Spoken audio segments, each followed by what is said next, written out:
night, I was being a fat boy, eating cookies and watching Raising Dion, having a little me time, when suddenly my dog Snoop started barking. He was messing up my show, so I let him out back. Once the episode was over, I realized I left him out there. I ran in the backyard calling his name, but he didn't answer. Snoop! Snoop! I kept calling his name until I finally heard his bark, but it was coming from the scary construction site over the fence. I had no choice. I hopped over the fence and walked into the house. It was dark, it was raining, and there was nails all over the floor. But I had to be brave. I kept walking around shouting his name, but he was no longer barking. But then I started hearing small cries coming from upstairs. I didn't want to go up there because it could either be Snoop or it could be another person. I walked up the stairs really slowly, calling Snoop's name, and I found him. But as soon as I picked him up, let's have some fun. Roblox, Fortnite, any game you want. I ran away as fast as I could. Where are you going? We're just getting started. Something or someone was in there. Subscribe if I should go back and find out.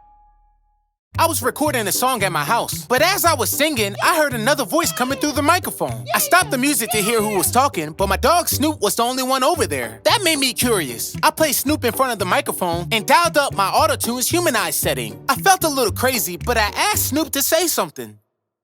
Hi. Woo! I went crazy. I understood him, and he could understand me. What's up? I couldn't believe it worked. I felt like a genius. There was so much I wanted to ask him, so I didn't wait. We talked and laughed for hours. I couldn't believe how funny he was. I asked if he had any cat friends, and he said, yup. And then I asked if I was his favorite person. Nope, I couldn't be mad because he was just being honest. Comment below what I should ask Snoop next.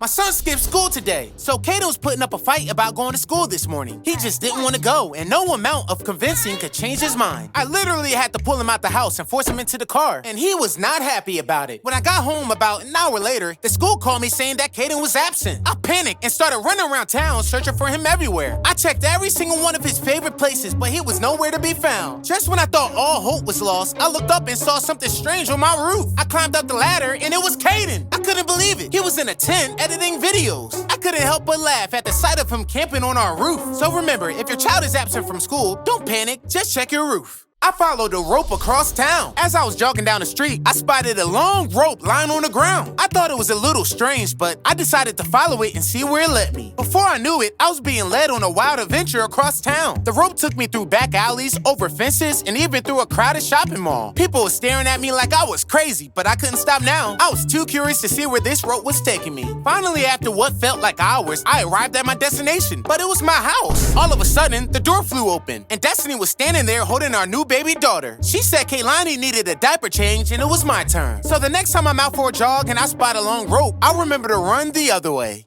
I discovered my parents' big secret. So after watching how much Kaden adores his new baby sister, I couldn't help but feel a little jealous. I had always wanted a younger sister to share my life with. So I decided to call my parents and ask them why they never had a daughter. I first called my dad, but he hung up on me without even answering my question. So I called my mom. However, she too hung up on me as soon as I asked the question. For the next few days, my parents ignored my calls and messages, which only made me more curious. Were they hiding from me? Did I have a sister that I didn't know about? Finally, my parents came to visit us in Florida to meet their new granddaughter. I knew this was my chance to get to the bottom of things. So once again, I asked them why they never had a daughter. They looked at each other and burst out laughing, saying they were hoping for a girl when they had me.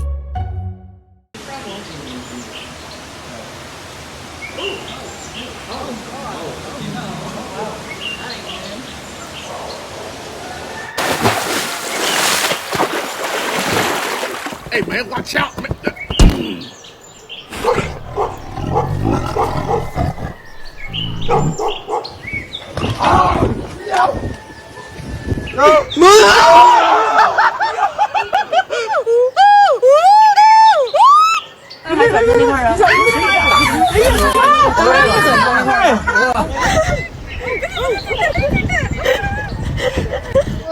I'll get one, relax.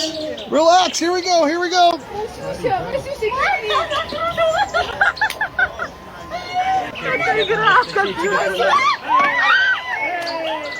We saved a jellyfish. It was a beautiful day at the beach with my family when I spotted a jellyfish stranded on the sand. I knew I had to act fast, so I ran to Caden for help. He's always been a problem solver, and he didn't disappoint. Caden's initial plan was to build a water slide for the jellyfish, but the ocean kept washing it away. We needed a new plan, and fast. That's when I remembered Caden's trusty boogie board. Caden grabbed his boogie board and quickly sprang into action. The waves were strong, but he was determined to get that jellyfish back into the ocean. With each push, the jellyfish got closer and closer to the water. Caden didn't give up, and the jellyfish made it back into the ocean. So what I've learned is that if we ever need to save another animal, a boogie board can be the perfect tool to save the day. Elon Musk sent me a message. As I was getting into my Tesla, I noticed a third button on the seat. I never seen that button before, so I pressed it and nothing happened. So I sent Elon Musk a message asking what it did, and he actually responded. He said, "Whatever you do, don't hold the button for 3 seconds," and left a laughing emoji. Now I was curious. I had to find out what would happen. I spent the whole day thinking about it, wondering what kind of secret feature Elon had hidden in my car. I was just scared to press that button. Like, what if something went wrong? What if the car exploded? I decided to take precautions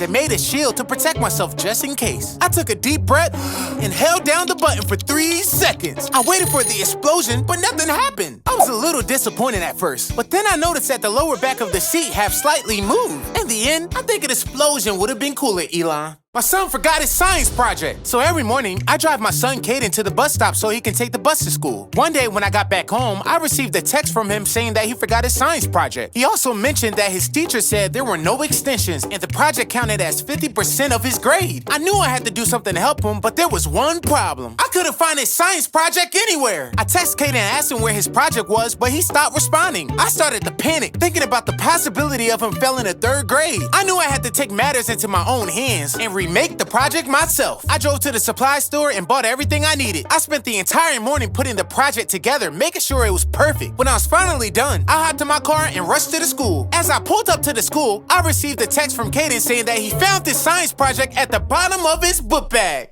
My wife and I fight over our daughter's love. So ever since Kaylani was born, Desi and I have been fighting over who gets to hold her. It's like a never-ending game of hot potato, but with the baby. We both love her so much that we just can't bear to let her go. But one day, Destiny took it a bit too far. She disappeared with Kaylani, and I couldn't find them anywhere. I searched the whole house, I searched the whole town, but they were nowhere to be found. Just when I thought all hope was lost, I remembered that our Teslas had GPS trackers on them, and you wouldn't believe where they were at. I hopped in our car, drove to our beach club, and there she was, lounging by the pool with Kaylani in her arms. The moral of the story is that if someone is hogging the baby, a little game of baby hide and seek won't hurt anyone.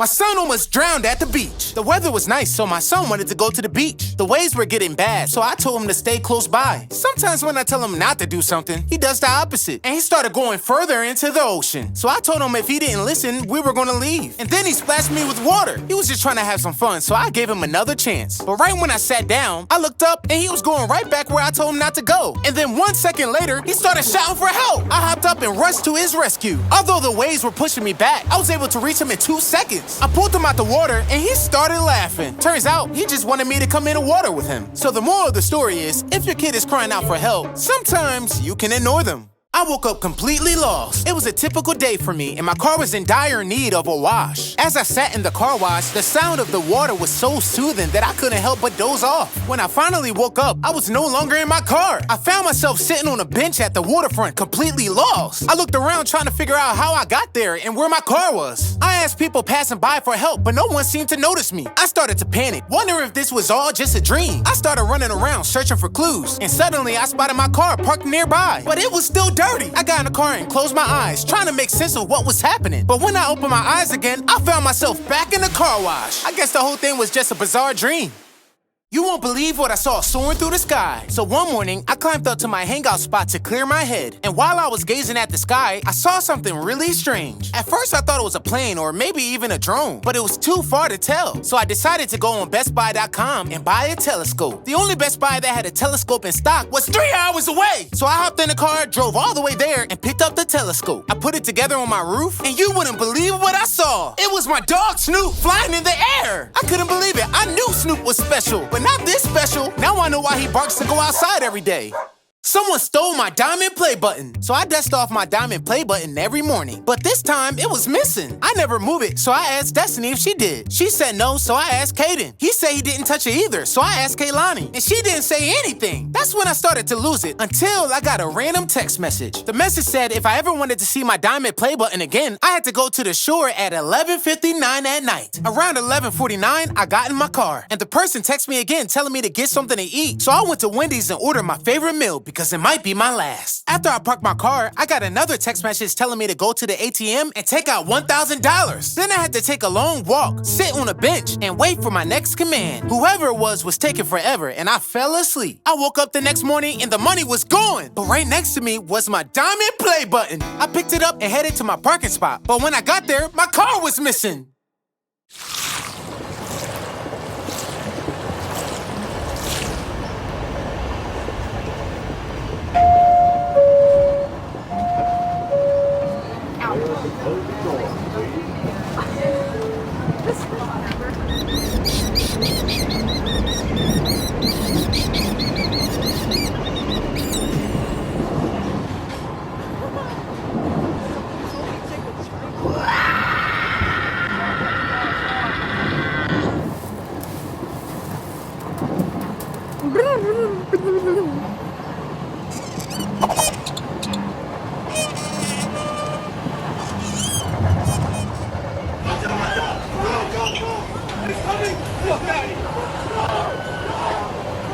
So today was Martin Luther King Day, and my son had off from school. I told him we were watching MLK videos all day, and he had to write a 5-page essay on what he learned. He laughed and said, "Yeah, right, Dad," and kept playing his game. So I grabbed the remote, put on the movie My Friend Martin, and Kaden wasn't happy about it. A few minutes later, Kaden asked if I was thirsty and went to the kitchen to grab us something to drink. But I didn't know he put dissolvable sleeping pills inside my Prime. I took one sip, and before I knew it, I was out cold. By the time I woke up, it was dark outside, and I was so confused. Kaden asked me if I had a nice nap and handed me his 5-page essay. I was so proud of him because from his paper, I could tell he watched all of the Martin Luther King movies. But later that night, I went onto my laptop and saw that Kaden used ChatGPT to write his essay. So I checked our nanny cam to see what he was doing while I was sleeping, and you wouldn't believe what I saw. If you want to know what he was doing, subscribe. So I left my house to run some errands, but as I was leaving, I felt like someone was watching me. I looked around, but I didn't see anyone. As I was driving, I felt like someone was following me. But once again, I just figured it was in my head. As I went about my day, something just didn't feel right. I could tell someone was definitely following me, but I just couldn't see them. So I had an idea. I pulled out my phone and used the camera as a mirror to see if I could spot anyone behind me. And sure enough, someone was spying on me behind a tree. I ran away and they started chasing me. I hopped in my car and drove away. I didn't want them to know where I lived, so I went to my storage unit and ran into the elevator. I didn't know if they were still behind me, but I kept on running for my life. When I got to the end of the hallway, I hid quietly, but I felt the presence of something behind me. I turned around slowly, and it was a wolf man. I ran away so fast that I ended up tripping on the floor. I knew it was over for me until I seen that it was my son, Kaden. I was furious. Subscribe to find out how he was following me around.